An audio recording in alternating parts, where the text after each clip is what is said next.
नमस्कार, मी स्मिता पांडे. जागर प्रेरणाच्या बातमीपत्रात आपलं स्वागत. नजर टाकूया दिवसभरातील मुख्य घडामोडींवर. शिवसेनेचा दसरा मेळाव्याला परवानगी नाकारली. कल्याण डोंबिवली महानगरपालिकेत नगरसेवकांचा गोंधळ. रवी पाटील आणि मल्लेश शेट्टी यांचे राजीनामे घेतले. यंदाचा दसरा मेळावा शिवाजी पार्क मैदानावर घेण्यास मुंबई महानगरपालिकेने परवानगी नाकारली आहे. 4 दिवसापूर्वी शिवसेनेने या दसरा मेळाव्यासाठी शिवाजी पार्क मैदान मिळावे म्हणून अर्ज केला होता.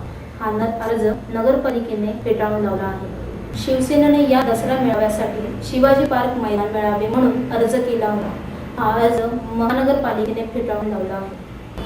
केडीएमसीच्या सभेत शिवसेनेच्या नगरसेवकांनी घातलेल्या धिंगाणानंतर पक्षाच्या वरिष्ठांनी तात्काळ कान उघडणी केल्याने पालिकेतील शिवसेनेच्या नगरसेवकांनी आपले राजीनामे जिल्हा संपर्क प्रमुख एकनाथ शिंदे यांच्याकडे सुपूर्द केले होते. मात्र सोमवारी उद्धव ठाकरे यांनी सर्व राजीनामे परत केले.